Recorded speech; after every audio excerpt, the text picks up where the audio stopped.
स्वातंत्र्य दिनाच्या पार्श्वभूमीवर भारतीय जनता पक्षाच्या वतीने अलिबाग शहरात तिरंगा रॅलीचे आयोजन करण्यात आले। हातात राष्ट्रध्वज घेत मोठ्या संख्येने सहभागी झालेल्या महिला, भाजपचे पदाधिकारी, कार्यकर्ते आणि नागरिकांमुळे अलिबाग शहरातील वातावरण देशभक्तिमय झाले। हर घर तिरंगाचा संदेश देत निघालेल्या या रॅलीला नागरिकांचा उत्स्फूर्त प्रतिसाद मिळाला। भारतीय घटनेचे शिल्पकार डॉक्टर बाबासाहेब आंबेडकर यांच्या स्मारकापासून रॅलीला सुरुवात करण्यात आली।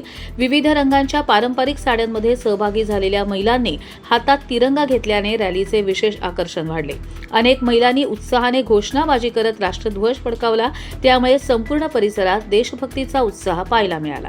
डॉक्टर बाबासाहेब आंबेडकर स्मारकापासून सुरू झालेली ही रॅली श्री महावीर चौक, बालाजी नाका, मारुती मंदिर बाजारपेठ, जामा मशीद मार्गे छत्रपती शिवाजी महाराज चौक येथे पोहोचली।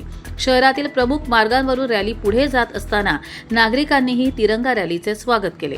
त्यानंतर रॅलीची सांगता पुन्हा डॉक्टर बाबासाहेब आंबेडकर यांच्या स्मारकाजवळ करण्यात आली। रॅलीमध्ये हर घर तिरंगा तसेच वंदे मातरमचा संदेश देणारे फलक सहभागींच्या हातात होते।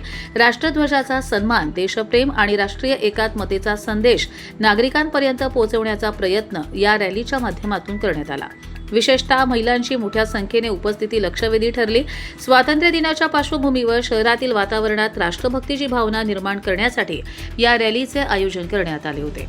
तिरंग्यांनी सजलेले रस्ते, हातात राष्ट्रध्वज घेऊन सहभागी झालेले नागरिक आणि देशभक्तीच्या वातावरणामुळे अलिबागमध्ये स्वातंत्र्य दिनाच्या उत्साहाला उधाण आले। भारतीय जनता पक्षाच्या पदाधिकारी व कार्यकर्त्यांसह नागरिक मोठ्या संख्येने रॅलीत सहभागी झाले होते। तिरंगा हातात घेऊन एकत्र आलेल्या नागरिकांनी देश प्रथम या भावनेचा संदेश दिला। या उत्स्फूर्त सहभागामुळे अलिबागमध्ये तिरंगा रॅलीने सर्वांचेच लक्ष वेधून घेतले। कर्जत लाईव्हसाठी अमोल कुमार जैन, रायगड।